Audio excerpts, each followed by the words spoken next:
Баршаңызға қайырлы күн. Менің каналыма қош келдіңіздер. Бүгін сіздерге өте дәмді мақ қосылған бисквитті торттың рецептісімен бөлісемін. Видеоны соңына дейін қарап, арнама жазылуды ұмытпаңыз.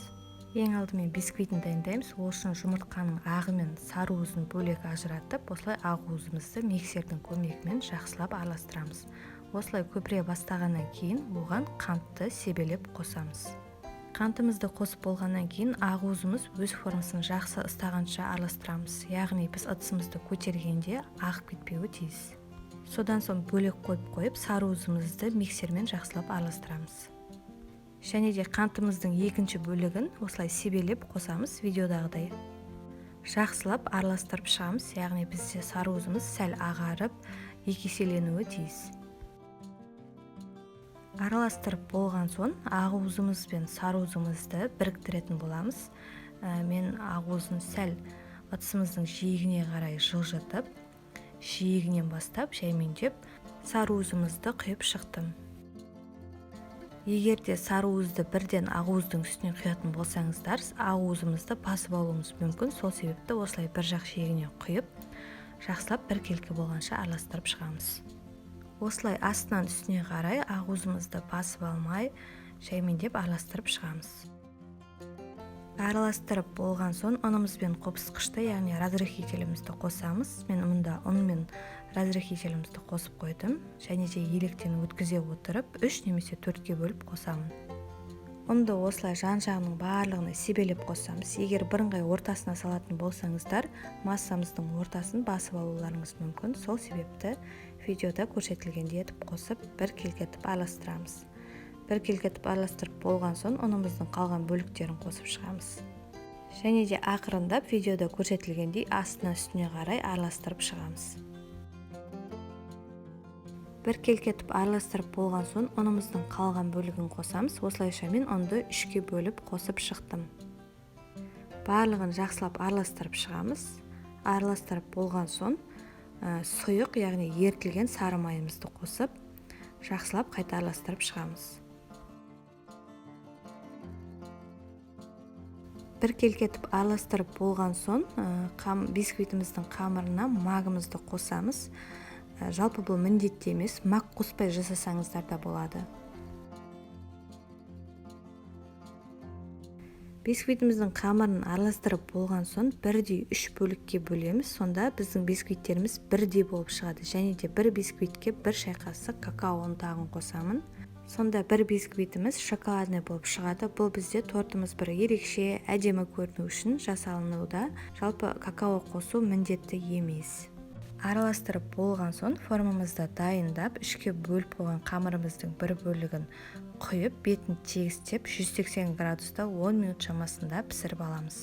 Бисквиттің піскенін шпажкамен немесе тіс тазалағышпен тексеріп көрсеңіздер болады. Піскеннен кейін жиегін пышақтың көмегімен кесіп формамыздан аламыз. Жалпы бисквитіміз тез суиды. Содан соң астындағы пергамент қағазын немесе осындай фольганы ақырындап аламыз.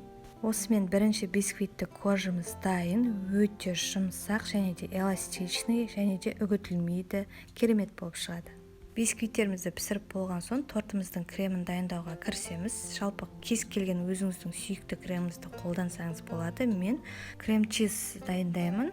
Видеода көрсетілгендей сливки, творожный сыр, маскарпоне барлығын қосып миксермен араластырамыз. Содан соң оған сахарная пудра қосып, барлығын біркелкі болғанша араластырып шығамыз.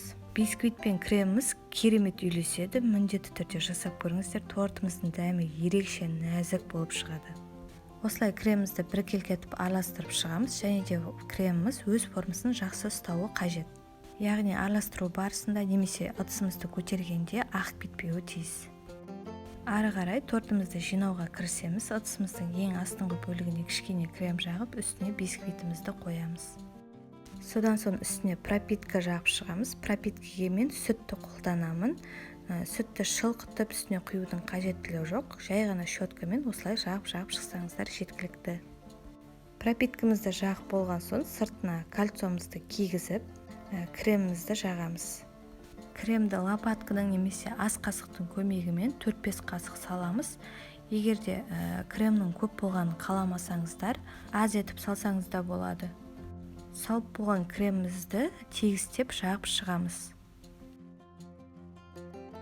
Тортымыздың кремін тегістеп жағып болған соң келесі бисквитімізді, яғни шоколадты бисквитімізді қоямыз және де үстіне қайтадан пропиткамызды жағамыз.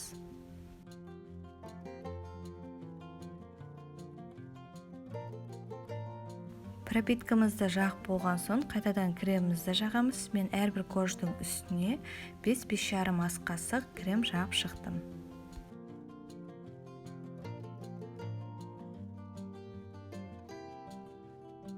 Тегістеп жағып болған соң соңғы бисквитімізді қоямыз.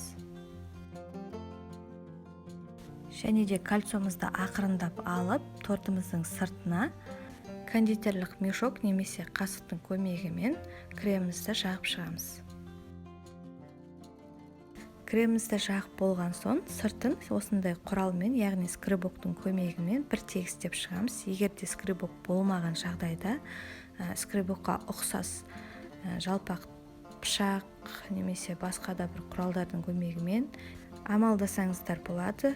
Осылай тегістеп болғаннан кейін қалауымызша тортымызды әсемдеп шығамыз. Мен тортты арнайы насадкамен әсемдеп, үстіне жеміс-жидектер қойып шықтым. Осымен тортымыз дайын. Егер рецепт ұнаса, видеоға лайк басып, арнама жазылып, қоңыраушаны басуды ұмытпаңыздар.